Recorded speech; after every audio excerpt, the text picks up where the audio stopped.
The dreaded I don't know. So when your hypnosis clients say I don't know with the many questions that you ask, what do you do? What do you say? And maybe you have learned in your NLP methods or the things that you have learned to say, okay, so what if you did know?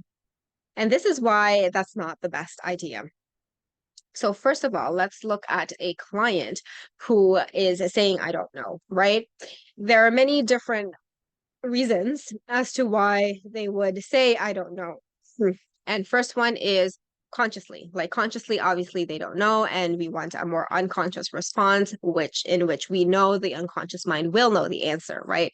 So that immediate I don't know is more of a conscious response that the conscious mind is saying and saying, yeah, I don't know. Like this is way beyond my limits as the conscious mind. Let's go back into our creative unconscious mind. So sometimes it's like something they blurt out. And it could be like, I know some people who just immediately say, I don't know, kind of like as a defense mechanism.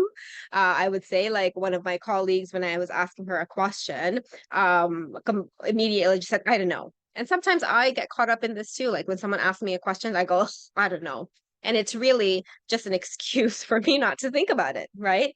Like I'm either avoiding it or I perceive that it's too much work or it's just like it's this perception that it takes way too long to figure out the answer. That could be one reason. And so if that were to be the case, it's really important to not overly push but saying, well, if you did know, because then that client will say, well, I just told you I don't know, especially if they're more in the defensive route, right? They're just like, I don't fucking know, like that's what, and then they get mad at you because they don't know, and then you keep asking them, and that can create more resistance, right? So how you want to approach, especially if it's more of a defensive type, I don't know, then just move on to a different question, right? Don't try, like if you're in a route of questioning and they keep saying I don't know, just try a different question, go a different route. Like if you're going here, like turn right a little bit and go here instead. And eventually they'll start knowing. How I like to approach I don't know is that, like, I'm like, okay, so you don't know, you don't know yet. I don't really force, I just continue on with my questioning. And that would most likely be one of a better approach than saying, well, what if you did know? Because if you also look at it this way, if a client says, I don't know, if they've come to us for a problem, and maybe it's like, I've been in these toxic relationships for, you know, 3 relationships in a row now, and I'm freaking sick of it. I want to get out of these toxic relationships. And you tell them, like, why do you think you have this pattern? And they go, I don't know, I don't know, I don't know. They have thought about this, and this problem has most likely consumed their life, right?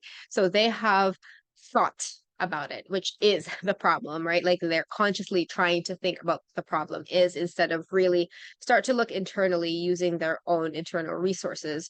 So like they're more like external, like more cerebral type thinking with how they're doing things. And it's up to us to lead them in a way where they just get a bit deeper into their unconscious processes, habits, beliefs, and behaviors, and identity to help them move out of that. So instead of saying, well, what if you did know? Like they did try to know so many times. And so asking them that is very like it could work. And if it has worked with you, how did that go? Let me know in the comments. If someone has told, like you've asked someone, well, what if you did know and they actually tell you? Let me know how that goes. Because also one of the things, if the client is already frustrated with a problem, they might make shit up in order to please you, or in order to just give you an answer, which is really not the best way to be answering, right? Like we don't want a client to answer to want to please us, to want to try to answer the right way as to what they think. We want them to be honest with the actual answers. And them forcing them can potentially lead them, especially if they have people pleasing tendencies, to just tell you what you want to hear. Which, do we want that? We don't want that, right? We don't want our clients to tell us what we want to hear.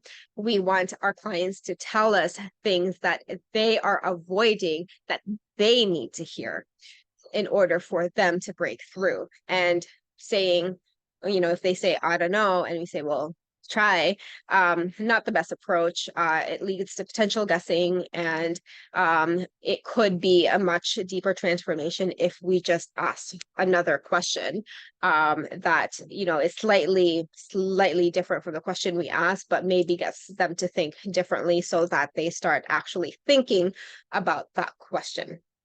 So I hope this helped, and try this out for your next, I don't know, client, and let me know how that works. And any questions at all, drop them below. I love answering them, and I will see you soon.